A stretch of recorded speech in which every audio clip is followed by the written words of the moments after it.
एक अनोखी क्रश रात। जिम्मी, कितने साल बाद मिले हैं यार हम लोग। लगभग 22 साल बाद। सब कुछ कितना बदल गया है पर फिर भी कितना सेम है ना। हाँ यार चिंकी, इतना मजा आ रहा है। आप क्या मिले, लाइफ बन गई सेम टू सेम। क्या पियोगी? यहाँ सब कुछ है, अभी कुछ नहीं। आज उपवास है पर रात 12 के बाद थोड़ा पी लूंगी। 22 साल बाद फिर एक बार ज्ञान सागर स्कूल के कुछ स्टूडेंट्स एक साथ एक जगह पर जमा हुए थे। जिम्मी ने बड़े जतन से एक व्हाट्सएप ग्रुप बनाया था और खोद से पुराने दोस्तों को उसमें घुसाया था, पर शायद ढूंढना तो सिर्फ एक को ही था। दिसंबर की एक कड़कती रात में दिल्ली के पॉश एरिया में अपनी पुश्तैनी हवेली में जिम्मी ने रियूनियन जमाया। सब आए, कुछ पुराने जान पहचान वाले, कुछ जो थे पर दोस्त नहीं थे और कुछ जिससे दोस्ती करनी थी पर हो ना पाए। 1995 के करीब 50 लोग आए हुए थे। सीन संगीन और रात रंगीन थी। जाम पर जाम छलक रहे थे, कहीं जोर शोर से हंसी फूट रही थी तो कहीं आंसू टपक रहे थे। सब पुरानी यादों और नई नई दोस्ती में मदहोश थे। एक एक कोना हर एक ने पकड़ लिया था। हवेली बड़ी थी, सेक्शन गरम था। रात 12 के बाद चिंकी को भी मस्ती आई। वह भी दूसरे दोस्तों की तरह शराब पे के यादों के पुरानी गलियों में झूमते हुए घूमना चाहती थी। बिल्कुल वैसी की वैसी ही थी। चुलबुली, जिम्मी, लगता है थोड़ी एसिडिटी हो रही है, कोई दवाई है क्या? विस्की है बेस्ट मेडिसिन। नहीं यार, पहले कुछ नो या कुछ एफेरवेसेंट वाली दवा है तो दो प्लीज। हाँ है, अभी देता हूँ आपको। जिम्मी, यह क्या आप लगा रखा है? हम दोनों एक ही उम्र के हैं, come on, we are school friends. Jimmy ने एक अच्छे होस्ट की तरह पानी में एक गोली मिलाकर चिंकी को दे दी और फिर सबसे मिलने के बाद दोनों बालकनी में जाके बातें करने लगे। चिंकी, तुम ठीक कहती हो पर हम स्कूल में कभी दोस्त नहीं हो पाए, इसलिए थोड़ा डर रहा हूँ। छोड़ो यार, इतने साल बीत चुके हैं, अब सब नया है। हाँ यार, पर यार जिम्मी, सबको कनेक्ट करने लिए सुपर थैंक्स। अरे यार, क्या थैंक्स? मैं भी तो तुम सबको ढूंढ ही रहा था, आखिर हाथ आ ही गए सब। हाँ यार, तो चिंकी, तेरा तो स्कूल में फुल धत्तिंग था ना एक के साथ। अरे तू जानता है साला, कौन नहीं जानता, तू स्कूल की सबसे फेमस लड़की थी, सब तेरे पीछे थे। क्या मतलब सब? कुछ भी सच यार चिंकी, सब मतलब सब लड़के। हाँ हाँ हाँ, तू कितनों थी, दिल की धड़कन थी, ये तू खुद भी नहीं जानती। आज भी होगी। क्या मतलब?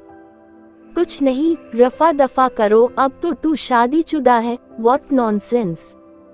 कुछ नहीं यार, जस्ट मस्ती। माहौल खूब मस्ती वाला था, सब एक दूसरे की बाहों में ऐसे गिरे पड़े थे जैसे जन्मों जन्मों का रिश्ता ईमेल करवाया हो भगवान से। पर बात तो यह थी कि बहुत लोग एक दूसरे को पहले से ही जानते थे और स्कूल में उनके रिश्ते भी अच्छे थे। जिम्मी शांत स्टूडेंट था, इसलिए उसके ज्यादा फ्रेंड्स नहीं थे और न ही ज्यादा कोई उसे जानता था, पर वो था बड़ा दिलवाला। स्कूल में अनेक गरीब बच्चों की फीस भरा करता था। आज अपने पुराने दिनों को वापस एक बार जीने की फीस भर रहा था। मेरा तो सब पूछ लिया, अपना तो कुछ बता जिम्मी। बस वैसा ही हूँ, शांत और प्यारा। तेरा भी तो कोई क्रश होगा ना स्कूल में?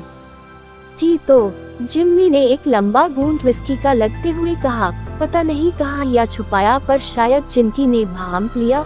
उसने भी एक लंबा घूंट विस्की का लगते हुए मन में सोचा कि आज तो उसके मुंह की बात बाहर निकल के सबके सामने रख देगी। सोचा थोड़ा टाइम पास भी हो जाएगा और एक नया टॉपिक मिलेगा दोस्तों को बात करने के लिए।